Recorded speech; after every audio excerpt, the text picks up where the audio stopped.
ಸರ್ವಸ್ಮ ಆತ್ಮನೇ ನಮಃ. ಭಾಗವತದ 2ನೇ ಸ್ಕಂದದ 9ನೇ ಅಧ್ಯಾಯದ ಶ್ರವಣ ಈಗ ಮುಂದುವರೆದಿದೆ.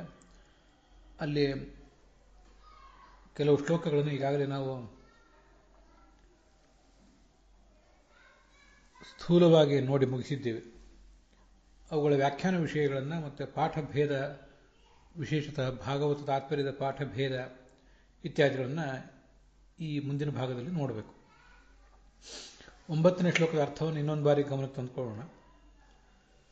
ಭಗವಂತ ಚತುರ್ಮುಖ ಬ್ರಹ್ಮನ ತಪಸ್ಸಿನಿಂದ ಸಂತುಷ್ಟನಾಗಿ ಅವನಿಗೆ ಶ್ವೇತದ್ವೀಪವನ್ನು ತೋರಿಸಿದ. ಅದನ್ನು ಮೀರಿಸಿದಂಥ ಲೋಕ ಮತ್ತೊಂದಿಲ್ಲ. ಅಲ್ಲಿ ದುಃಖ, ಮೋಹ, ಭಯ ಯಾವುದಕ್ಕೂ ಅವಕಾಶ ಇಲ್ಲ. ದೇವತೆಗಳು ಆ ಲೋಕವನ್ನು ಹೊಗಳ್ತಾರೆ ಅಂತಿಷ್ಟು ಅಲ್ಲಿ ಬಂದಿದೆ.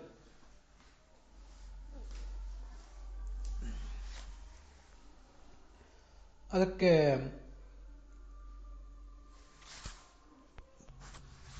ವ್ಯಪೇತ ಸಂಕ್ಲೇಶ ಅಂತಿದೆ. ಯಾವುದೇ ಥರದ ಕ್ಲೇಶ ಅಲ್ಲಿರೋದಿಲ್ಲ ಅಂತ. ಕ್ಲೇಶ ಅನ್ನೋದಕ್ಕೆ ಅವಿದ್ಯಾ, ಅಸ್ಮಿತಾ, ರಾಗ, ದ್ವೇಷ ಮತ್ತು ಅಭಿನಿವೇಶ ಇದು ಅರ್ಥ ಅಂತ ವಿಜಯಧ್ವಜರು ಮತ್ತು ಯಾದವಾರ್ಯರು ಹೇಳಿದ್ದಾರೆ. ವಿಜಯಧ್ವಜರ ಪುಸ್ತಕದಲ್ಲಿ ದ್ವೇಷಾದಿ ನಿವೇಶ ಅಂತಿದ್ರೆ ಅದನ್ನು ತಿದ್ದುಕೊಳ್ಬೇಕು. ದ್ವೇಷ ಅಭಿನಿವೇಶ ಅಂತದು ಮಹಾಪ್ರಾಣ ಆಗಬೇಕು. ಅಭಿನಿವೇಶ ಅಂದರೆ ಆಗ್ರಹ ಅಂತ ಅರ್ಥ. ಅವಿದ್ಯಾ ಅಂದರೆ ಅಜ್ಞಾನ, ಅಸ್ಮಿತಾ ಅಂದರೆ ನಾನು ನನ್ನದು ಅನ್ನುವ ಅಭಿಮಾನ. ಹೀಗೆ ಅಜ್ಞಾನ, ಅಭಿಮಾನ, ರಾಗ, ಯಾವುದಾದ್ರು ಒಂದು ವಸ್ತು ಅಥವಾ ವ್ಯಕ್ತಿಯ ಬಗ್ಗೆ ಆಸಕ್ತಿ, ದ್ವೇಷ ಮತ್ತು ಅಭಿನಿವೇಶ ಅಂದರೆ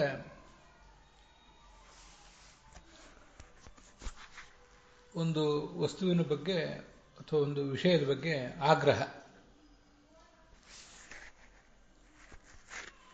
ಇಷ್ಟನ್ನ ಆ ಶಬ್ದಗಳಿಂದ ತಿಳ್ಕೊಳ್ಬೇಕು ಅಂತ ವಿಜಯಧ್ವಜರು ಮತ್ತು ಯಾದವಾರ್ಯರು ತಿಳಿಸ್ತಾರೆ. ಯತ್ ಪರಂ ಅಂತ ಹೀಗೆ ಬಂದಿದೆ ಅಲ್ಲಿ. ಈ ಯತ್ ಅಂದರೆ ಯಾವುದು ಅಂತ ಹೀಗೆ ಅರ್ಥ ಇಟ್ಕೊಂಡ್ರೆ, ಈ ಲೋಕ ಅನ್ನುವುದು ಶ್ರೇಷ್ಠವಲ್ಲ ಅಂತ ಹೀಗೆ ಅರ್ಥ ಆಗ್ತದೆ. ಅದಕ್ಕಾಗಿ ಆಚಾರ್ಯರು ಯತ್ ಅಂದರೆ ಯತಃ ಅಂತ ಇಷ್ಟ ಅರ್ಥ ಅದಕ್ಕೆ ತಿಳಿಸ್ತಾರೆ. ಯಾವ ಶ್ವೇತದ್ವೀಪಕ್ಕಿಂತ ಉತ್ತಮವಾದ ಲೋಕ ಇಲ್ಲ ಅಂತ ಹೀಗೆ ಅದನ್ನು ವಿವರಿಸ್ತಾರೆ. ಈ ಲೋಕ ವೈಕುಂಠವೆಂಬ ಲೋಕ ಅಂತ ವೀರರಾಘವರು ಬರೆದಿದ್ದಾರೆ. ಇಲ್ಲಿ ಶ್ವೇತದ್ವೀಪ ಅಂತ ನಾವು ನೋಡ್ತಾ ಇದ್ದೀವಿ. ಅದು ಇಲ್ಲಿ ಭಾಗವತದ ಮುಂದಿನ ಯಾವುದಾದ್ರು ಶ್ಲೋಕದಿಂದ ಅಥವಾ ಭಾಗವತ ತಾತ್ಪರ್ಯದಿಂದ ನಮಗದು ಸ್ಪಷ್ಟ ಆಗಬೇಕು. ಅದನ್ನು ಏನಂತ ನನಗೆ ಈಗ ಸ್ಮರಣೆಗೆ ಬರ್ತಿಲ್ಲ. ಶ್ವೇತದ್ವೀಪ, ಅನಂತಾಸನ, ವೈಕುಂಠ ಎಂಬ 3 ಲೋಕಗಳ ಪೈಕಿ ಯಾವ ಲೋಕ ಅಂತ ಇಟ್ಕೊಳ್ಬೇಕು, ಅದಕ್ಕೇನು ಆಧಾರ ಅನ್ನೋದು ನನಗೀಗ ಸ್ಮರಣೆಗೆ ಬರ್ತಿಲ್ಲ. ಮುಂದಿನ ಯಾವುದಾದ್ರು ಶ್ಲೋಕದಲ್ಲಿ ಅದು ಕಂಡಿರಬಹುದು. ಅಂತೂ ಈಗ ಆ ವ್ಯಾಖ್ಯಾನಗಳಲ್ಲಿ ಈ ವ್ಯತ್ಯಾಸ ಇದೆ ಅನ್ನೋದನ್ನು ನಾವು ತಿಳಿದಿದ್ರೆ ಸಾಕು.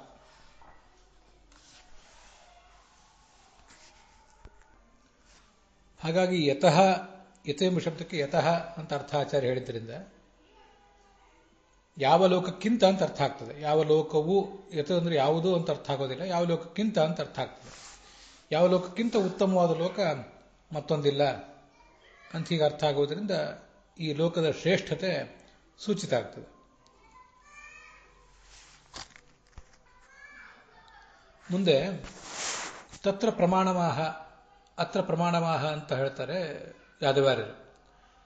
ಎತ್ತದಿತ್ಯಾದೇಹ ಶಬ್ದಾ ಪಂಚಮ್ಯಂತಹ ಪ್ರಕೀರ್ತಿತಾ ಅಂತ ಇತಿಚ ಅಂತ ಅಲ್ಲಿ ಕಂಡು ಬರ್ತದೆ ಭಾಗವತ ತಾತ್ಪರ್ಯ. ಅದನ್ನು ಯಾಕೆ ಆಚಾರ್ಯ ಹೇಳಿದ್ದಾರೆ ಅಂದರೆ, ಯತ್ ಅಂತ ಈಗೇನು ಶ್ಲೋಕದಲ್ಲಿದೆ ಅದಕ್ಕೆ ಪಂಚಮಿ ವಿಭಕ್ತಿ, ಅದನ್ನು ಪಂಚಮಿ ವಿಭಕ್ತಿ ಅಂತ ನಾವು ಗುರುತಿಸಬೇಕು. ತತ್ ಅಂತ ಎಲ್ಲಿಯಾದರೂ ಬಂದರೆ ಅದನ್ನು ಕೂಡ ಪಂಚಮಿ ವಿಭಕ್ತಿ ಅಂತ ಗುರುತಿಸಬೇಕು. ಇದು ಆಚಾರ್ಯರು ನಮಗೆ ತಿಳಿಸಿಕೊಟ್ಟಂತಹ ಅರ್ಥ ಅಂತ ಅದೊಂದು ಭಾಗವತ ತಾತ್ಪರ್ಯದ ಮಾತಿದೆ. ಇತಿ ಚ ಅಂತೇನಿದೆ, ಚ ಅಂತ ಬಂದಿದ್ದರಿಂದ ಹಿಂದೆ ವ್ಯಾಸ ನಿರುಕ್ತ ಅಂತ ಬಂದಿದೆ. ಅದರಿಂದ ಚ ಅಂದರೆ ವ್ಯಾಸ ನಿರುಕ್ತದಲ್ಲೇ ಹೀಗೆ ಹೇಳಿದ್ದಾರೆ. ನಿರುಕ್ತ ಅಂದರೆ ಶಬ್ದಗಳ ಅರ್ಥಗಳನ್ನು ಹೇಳುವಂಥ ಒಂದು ಗ್ರಂಥ. ಅದರಿಂದ ವ್ಯಾಸ ನಿರುಕ್ತ ಎಂಬ ಗ್ರಂಥದಲ್ಲಿ ಹೇಳಿದ್ದಾರೆ ಅಂತ ಇಷ್ಟು ಅರ್ಥ ಆಗ್ತದೆ.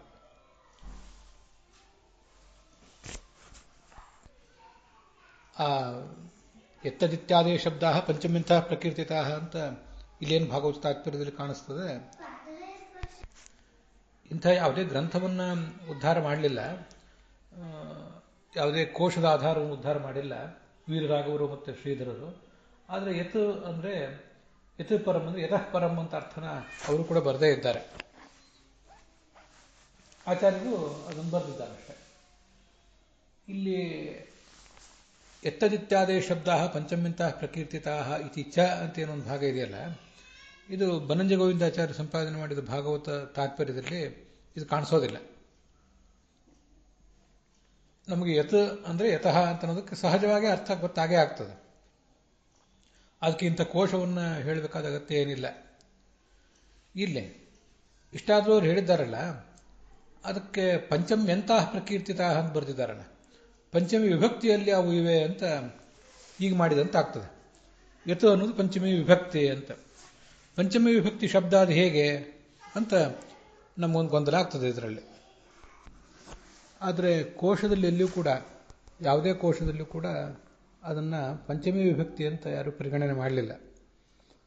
ಅವನ್ನ ಬಹಳ ಅಂದರೆ ಎತ್ತದಿತ್ಯಾದಿ ಶಬ್ದ ಪಂಚಮ್ಯರ್ಥಾ ಪ್ರಕೀರ್ತಿತಾ ಅಂತ ಆಗಬಹುದು ಅಂತ ಗೋವಿಂದಾಚಾರ್ಯ ಅಭಿಪ್ರಾಯ ಪಡ್ತಾರೆ. ಪಂಚಮಿ ವಿಭಕ್ತಿಯ ಅರ್ಥದಲ್ಲಿ ಯತ್ ತತ್ ಎಂಬ ಶಬ್ದಗಳನ್ನು ಪ್ರಯೋಗ ಮಾಡ್ತಾರೆ. ಅದು ನಮಗೆ ಬೇರೆ ಬೇರೆ ಕಡೆ ಕಾಣಿಸ್ತದೆ.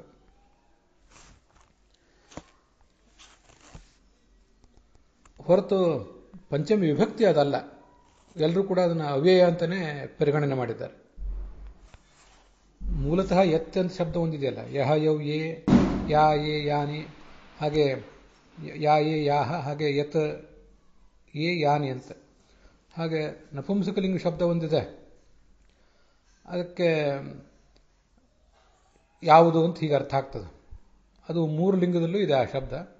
ಯಹ ಅಂತ ಪುಲ್ಲಿಂಗ, ಯಾ ಅಂತ ಸ್ತ್ರೀಲಿಂಗ, ಯತ್ ಅಂತ ನಪುಂಸಕಲಿಂಗ. ಹಾಗೆ ಇಲ್ಲಿ ಯತ್ ಅಂತ ಬಂದರೆ ಯಾವುದು ಅಂತ ಇಷ್ಟ ಅರ್ಥ ಆಗ್ತದೆ. ಆದರೆ ಇದಲ್ಲದೆ ಒಂದು ಅವ್ಯಯನೂ ಕೂಡ ಇದೆ. ಹೀಗಾಗಿ ಅದನ್ನು ಅವ್ಯಯ ಅಂತ ಎಲ್ಲರೂ ಪರಿಗಣನೆ ಮಾಡಿದ್ದಾರೆ. ಹೇತು ಕಾರಣ ಅಂತ ಅದಕ್ಕೆ ತಾತ್ಪರ್ಯ. ಅದಕ್ಕಾಗಿ ಆಚಾರ್ಯ ಅದನ್ನು ಯತ್ ಅಂದರೆ ಯತಃ ಅಂತ ಹೀಗೆ ಅರ್ಥ ಬರೆದಿದ್ದಾರೆ. ಅದು ಕಿರಾತಾರ್ಜುನೀಯ ಮೊದಲಾದ ಬೇರೆ ಬೇರೆ ಗ್ರಂಥಗಳಲ್ಲಿ ಬಂದದ್ದನ್ನು ಕೋಶದಲ್ಲಿ ಉದ್ಧರಿಸಿದ್ದಾರೆ. ದ್ವಿಷನ್ನಿಮಿತ್ತ ಯದಿಯಂ ದಶಾತತಃ ಸಮೂಲ ಮುನ್ಮೂಲಯತೀವ ಮೇ ಮನಃ ಅಂತ. ಇಯಂ ದಶಾ, ಈ ಒಂದು ದುಸ್ಥಿತಿ ಈತ ಯಾವ ಕಾರಣದಿಂದ, ದ್ವಿಷನ್ನಿಮಿತ್ತ ದ್ವೇಷಗಳಿಂದ, ನಮ್ಮ ವೈರಿಗಳಿಂದ ಬಂದ ಸ್ಥಿತಿ ಇದು ಅಂತ ಹೀಗೆ ಪಾಂಡವರಲ್ಲಿ ನಡೆದಂಥ ಒಂದು ಸಂಭಾಷಣೆ. ಹೀಗೆ ಯತ್ ಅಂತನ್ನುವುದಕ್ಕೆ ಕಾರಣ ಅಂತ ಅರ್ಥವನ್ನು ಎಲ್ಲರೂ ಸ್ವೀಕಾರ ಮಾಡಿದ್ದಾರೆ, ಮತ್ತದು ಅವ್ಯಯ ಅಂತಲೇ ಸ್ವೀಕಾರ ಮಾಡಿದ್ದಾರೆ. ಅದು ಪಂಚಮಿ ವಿಭಕ್ತಿ ಅಂತ ಆಚಾರ್ಯ ಹೇಳುವುದಾದರೆ ಅದಕ್ಕೆ ಸರಿಯಾದ ಆಧಾರ ಬೇಕಾಗ್ತದೆ. ಮತ್ತು ಆ ಶಬ್ದ ನಡೆಯೋದು ಹೇಗೆ? ಪಂಚಮಿ ವಿಭಕ್ತಿ ಅಂತ ಆದರೆ ಅದರ ಪ್ರಥಮ ವಿಭಕ್ತಿ ಹೇಗೆ, ದ್ವಿತೀಯ ವಿಭಕ್ತಿ ಹೇಗೆ ಅಂತ ಹೀಗೆಲ್ಲ ಪ್ರಶ್ನೆಗಳು ಬಂದು ನಿಲ್ತವೆ. ಆ ಎಲ್ಲ ಪ್ರಶ್ನೆಗಳಿಗೆ ಸರಿಯಾದ ಉತ್ತರ ಸಿಗೋದಿಲ್ಲ.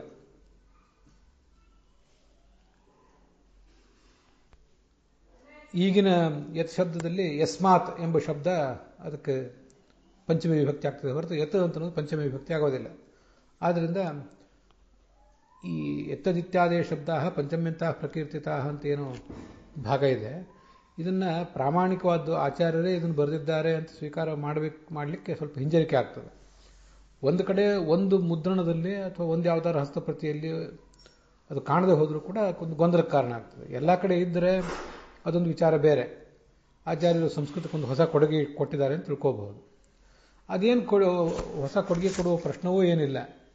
ಎಲ್ಲರೂ ವೀರರಾಘವರು, ಶ್ರೀಧರರು ಮೊದಲಾದವರೆಲ್ಲ ಅದಕ್ಕೆ ಅರ್ಥ ಬರದೇ ಇದ್ದಾರೆ, ಯತಃ ಅಂತ. ಆಚಾರ್ಯ ಕೊಡುಗೆಯೂ ಏನಲ್ಲ ಅದು. ಇಂಥ ಕಡೆ ಕೊಡುಗೆ ಏನಾದರೂ ಇದ್ದರೆ ಆಚಾರ್ಯ ಅದನ್ನು ಸಮರ್ಥನೆ ಮಾಡಲಿಕ್ಕಾಗಿ ಒಂದು ಯಾವುದಾದ್ರು ಕೋಶವನ್ನು ಉದ್ಧಾರ ಮಾಡ್ತಿರ್ತಾರೆ. ಅದನ್ನು ನಾವು ಹಿಂದಿನ 8ನೇ ಶ್ಲೋಕದಲ್ಲಿ ನೋಡಿದ್ದೇವೆ. ಮಹಾನ್ ಮಹೀಯ ಸಾಮಾದಿ ಅಂತ ಹೀಗೆಲ್ಲ. ಆ ಶ್ಲೋಕದಲ್ಲೂ ಕೂಡ ಏನು ಅರ್ಥ ಸಿಗಬೇಕಾಗಿತ್ತು ಉಚಿತವಾದ ಅರ್ಥವನ್ನು ಅಲ್ಲಿ ಬೇರೆ ವ್ಯಾಖ್ಯಾನಕಾರರೆಲ್ಲ ಬರದೇ ಇದ್ದಾರೆ. ಆದರೆ ಆ ಅರ್ಥವನ್ನು ತಗೊಳ್ಳುವುದು ಹೇಗೆ? ತಪಸ್ಸು ಮಾಡುವವರಲ್ಲಿ ಅತಿ ದೊಡ್ಡ ತಪಸ್ವಿ ಅನ್ನೋ ಅರ್ಥವನ್ನು ಹೇಗೆ ತೆಗೆದುಕೊಳ್ಳುವುದನ್ನು ಅವರು ಯಾರೂ ವಿವರಿಸಿಲ್ಲ. ಅರ್ಥ ಬರೆದಿದ್ದಾರೆ.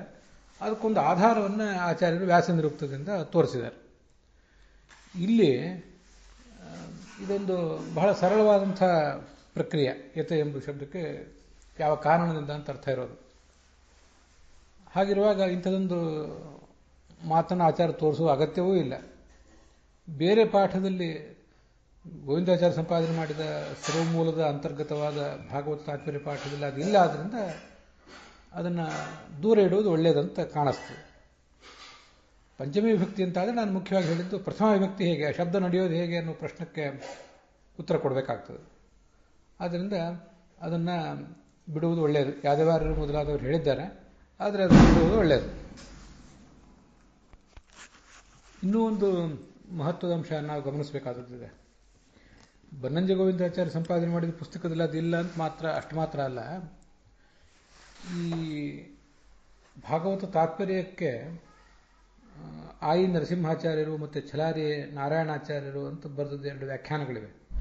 ದೀಪಿಕಾ ಮತ್ತು ಪ್ರಬೋಧಿನಿ ಅಂತ 2 ವ್ಯಾಖ್ಯಾನಗಳು. ಅದರಲ್ಲೂ ಕೂಡ ಆ ಪುಸ್ತಕದಲ್ಲೂ ಕೂಡ ಯತಃ ಅಂತ ಇಷ್ಟು ಮಾತ್ರ ಇದೆ ಭಾಗವತ ತಾತ್ಪರ್ಯ. ಅದರ ಮುಂದೆ ಮಾಯಾತೀತತ್ವ ಅಂತಿದೆ, ಅದು ಮುಂದಿನ ಶ್ಲೋಕಕ್ಕೆ ಸಂಬಂಧಪಟ್ಟದ್ದು. ಈ ಶ್ಲೋಕದಲ್ಲಿ ಎತ್ತದಿತ್ಯಾದಯ ಶಬ್ದ ಪಂಚಮ್ಯಂತಹ ಪ್ರಕೃತಿತ ಅನ್ನೋ ಭಾಗ ಏನೊಂದು ಕಾಣಿಸ್ತಾ ಇದೆ ಎಕ್ಸ್ಟ್ರಾ ಕೆಲವು ಕಡೆ. ಇದು ಆ ಇನ್ನೊಂದು ಪುಸ್ತಕದಲ್ಲೂ ಕೂಡ ಇಲ್ಲ. ಗೋವಿಂದಾಚಾರ್ಯ ಪುಸ್ತಕದಲ್ಲಿ ಇಲ್ಲ ಅಂತ ಮಾತ್ರ ಅಲ್ಲ, ಕೆಲವು ಬೇರೆ ಪುಸ್ತಕಗಳಲ್ಲೂ ಇಲ್ಲ.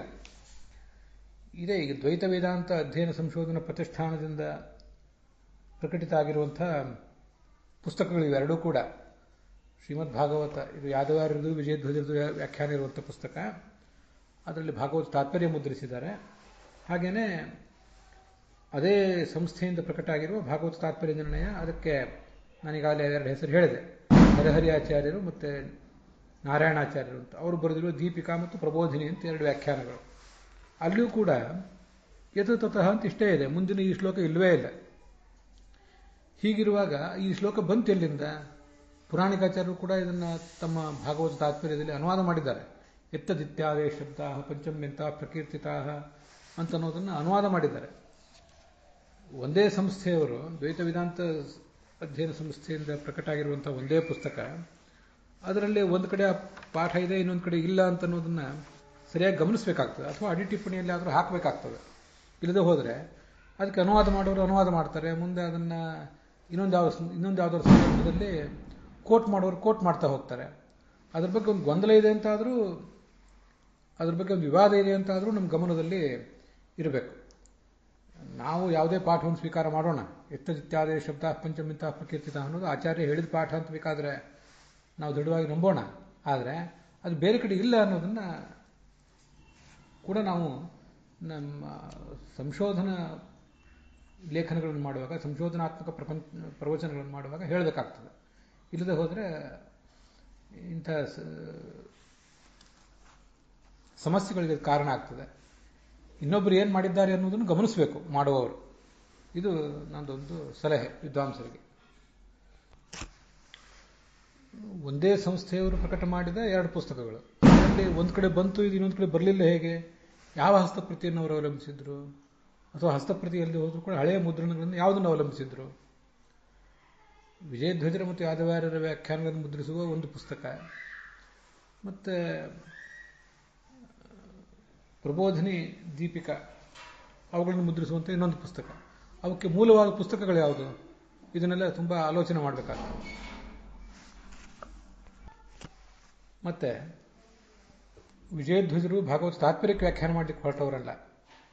ಅವರು ಭಾಗವತಕ್ಕೆ ಮಾತ್ರ ವ್ಯಾಖ್ಯಾನ ಮಾಡ್ತಾರೆ. ನಡುವೆ ಭಾಗವತ ತಾತ್ಪರ್ಯದ ಅಂಶಗಳನ್ನು ತಗೊಳ್ತಾರೆ ಅಷ್ಟೇ. ಆದರೆ ಯಾದವಾರ್ಯರು ಭಾಗವತ ತಾತ್ಪರ್ಯಕ್ಕೂ ವ್ಯಾಖ್ಯಾನ ಮಾಡಿದ್ದಾರೆ. ಅವರು ಎತ್ತದಿತ್ಯಾದ ಶಬ್ದ ಅಂತ ಅನ್ನೋದೇನಿದೆ ಅದನ್ನು ಪ್ರಮಾಣವಾಗಿ ಸ್ವೀಕಾರ ಮಾಡಿದ್ದಾರೆ.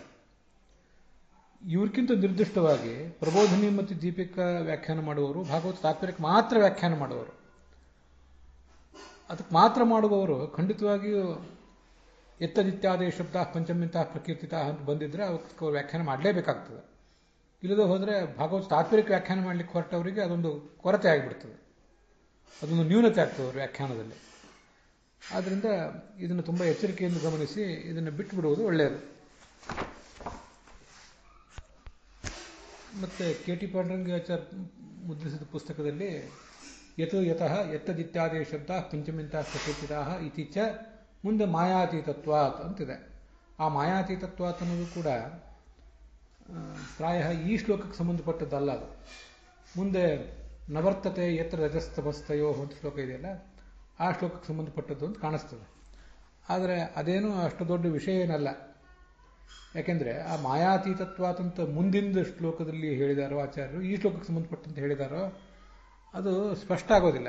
ಆಚಾರ್ಯರು ಭಾಗವತ ತಾತ್ಪರ್ಯವನ್ನು ಬರಿತಾ ಕೂತಾಗ ಒಂದೊಂದು ಭಾಗವತ ಶ್ಲೋಕವನ್ನು ಬರೆದು ಅದಕ್ಕೆ ಭಾಗವತ ತಾತ್ಪರ್ಯ ಹೀಗೆ ಬರಿತಾ ಹೋಗಿಲ್ಲ. ಭಾಗವತ ತಾತ್ಪರ್ಯವನ್ನು ಬರಿತಾ ಹೋಗ್ತಾರೆ. ಅದರಲ್ಲಿ ಆಚಾರ್ಯರು ಬಳಕೆ ಮಾಡಿದ ಶಬ್ದಗಳು ಯಾವ ಶ್ಲೋಕಕ್ಕೆ ಸಂಬಂಧಪಟ್ಟದ್ದು ಅನ್ನೋದನ್ನು ನಾವೇ ಹುಡ್ಕೊಳ್ಬೇಕಾಗ್ತದೆ. ಆದ್ದರಿಂದ ಮಾಯಾತೀತತ್ವಾತ್ ಅಂತ ಒಂದು ಮಾತೇನಿದೆ ಅದನ್ನು ಮುಂದಿನ ಶ್ಲೋಕಕ್ಕೆ ಸಂಬಂಧಪಟ್ಟದ್ದು ಅಂತ ಗೋವಿಂದಾಚಾರ್ಯ ಹೇಳಿದ್ದಾರೆ.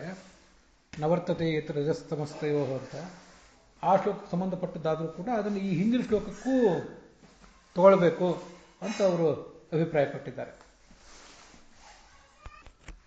ಇದು ಪ್ರಕೃತಿಯ ನಿಯಮಗಳಿಗೆ ಅತೀತವಾದ್ದು ಅಂತ ಮುಂದಿನ ಶ್ಲೋಕಕ್ಕೂ ಸಂಬಂಧಪಡ್ತದೆ, ಈ ಶ್ಲೋಕಕ್ಕೂ ಸಂಬಂಧಪಡ್ತದೆ.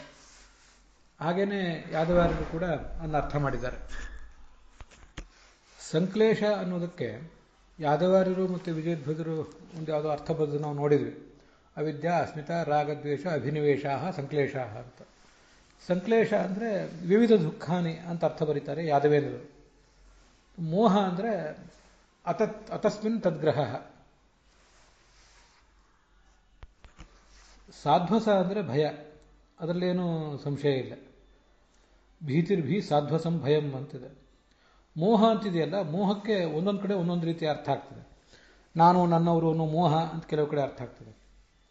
ಇಲ್ಲಿ ಮೋಹ ಅಂದರೆ ಅತಸ್ಮಿನ್ ತದ್ಗ್ರಹ, ಯಾವುದು ಏನಾಗಿಲ್ಲವೋ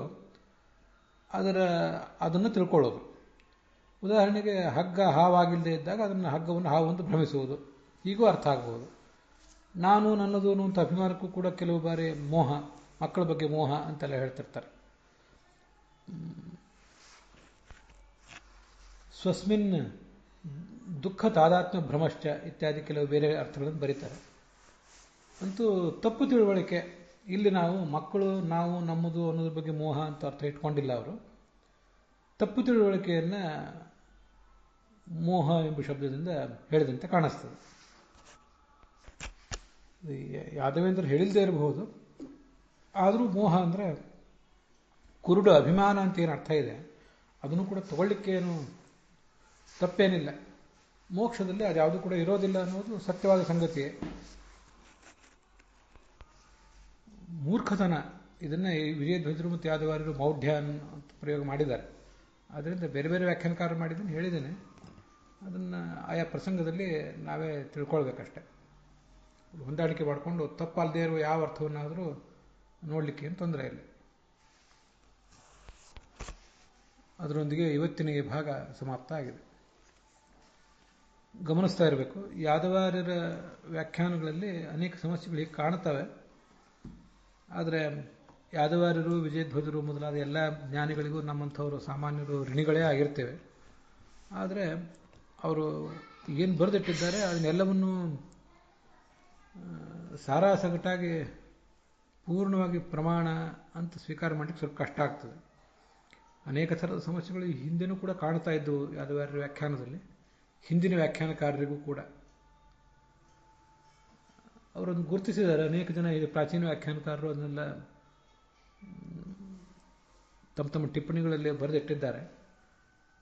ನಮ್ಮಂಥವ್ರಿಗೂ ಕೂಡ ಏನಾದರೂ ಕಂಡ್ರೆ ಅದನ್ನು ಸಮಾಜದ ವಿದ್ವಾಂಸರು, ಮುಖ್ಯವಾಗಿ ವಿದ್ವಾಂಸರ ಗಮನಕ್ಕೆ ತಂದಿರ್ತೇವೆ. ಇದರ ಅರ್ಥ